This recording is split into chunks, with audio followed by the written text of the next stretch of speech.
Hello everyone, this is Ronan Blue, and for those that don't know me, this channel is all about how my girlfriend and I just started our financially independent debt-free journey since paying off our mortgage. With my newfound freedom, I talk about how we made it happen, the forms of passive income we have, our thoughts of early retirement overseas, personal thoughts, and general financial issues. Today's topic is on pay off that mortgage or invest, part 2. Stay till the end of the vlog to see which choice may be the best for your situation. Just as a disclaimer, the information provided is a general guide and to be used for educational purposes only.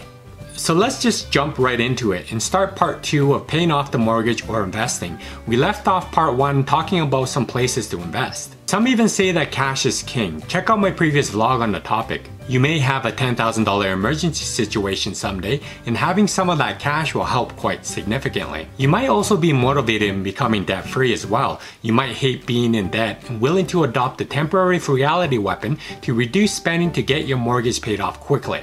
Especially if you're not as excited about investing, you may spend extra money to just budget more carefully. You're better off paying extra on a mortgage than wasting money on stuff. If you do rid of your mortgage, you'll reduce your cost of living as well. Your monthly mortgage payment would likely be your biggest bill. If it's gone, you'll live on far less. You can even take that lower paying job and even leave the workforce to raise your kids or retire earlier since your expenses will be a lot lower. But here are some reasons where paying down your mortgage faster may not be the best financial move. You lose that opportunity cost. Those funds used to pay your mortgage is no longer available to invest since you have limited amount of money. Paying off your mortgage when you have a lower interest rate doesn't make financial sense. If your mortgage rate is now 4.5%, your rate of return for prepaying the mortgage is just 4.5%. But if you look at the S&P 500, you'll see that they could potentially produce annualized total returns, including dividends, of close to 10%, which is significantly higher. Yes, you could sell your home, but it's time-consuming, difficult, and costly, harder to get your money out to meet your financial needs. Other liquid investments are available that could be sold quickly if necessary. There may be some tax breaks for retirement savings that could be missed as well by putting more money into your mortgage instead of towards your 401k or IRA. You'll still owe on property taxes even though it's likely to be a lot lower than your annual mortgage payments. You never truly eliminate the risk of losing your home if you can't keep up with obligations. If your home declines in value, this will have an outsized impact on your net worth if you don't have money invested in other assets since extra cash went to bigger mortgage payments. The right choice in whether to pay off your mortgage early depends on your short and long-term goals, your risk tolerance, and whether you think you'll be disciplined about investing.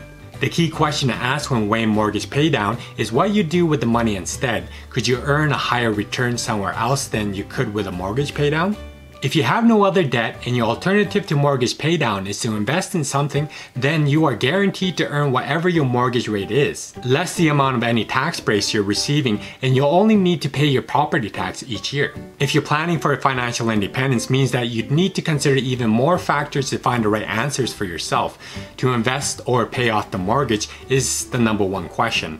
After all, personal finance is personal, and this is the decision you'll have to make for yourself in setting your own goals. There is something that is definitely special about being completely debt-free, including the mortgage. When you're debt-free, not a penny of your income should go towards making interest payments. You no longer worry about setting aside a portion of your monthly income to pay for your housing. But you do still need to pay for repairs, maintenance, insurance, and taxes. These costs won't be nearly as big as the principal and interest on a mortgage payment in the majority of cases though. And when you're no longer making principal and interest payments for a mortgage each month, chances are your monthly expenses will decrease quite a bit. You'll also use less money in calculating how much you'll need to live on with that 4% rule. Check out my previous vlog on the topic. If you have carefully planned to pay off your mortgage before you reach financial independence, the reduction in expenses due to no longer having a mortgage payment could play a big role in your plans. While others would rather invest money to potentially earn a higher return, those that decide to pay their mortgage off have one major fact on their side. Paying down a mortgage gives you a certain return on your money. If you make extra principal payments on your mortgage, you don't pay interest on that money you no longer owe. While paying off the mortgage may be that emotional option, in most cases, not factoring in mathematics, investing is often seen as the logical option to optimize your money. Mortgage rates have recently been at all-time lows. Mortgage rates of under 5% make it easy to see how investing rather than paying down the mortgage could result in higher returns for your money. But keep in mind that you do need to pay taxes on your investment earnings and dividends you may receive.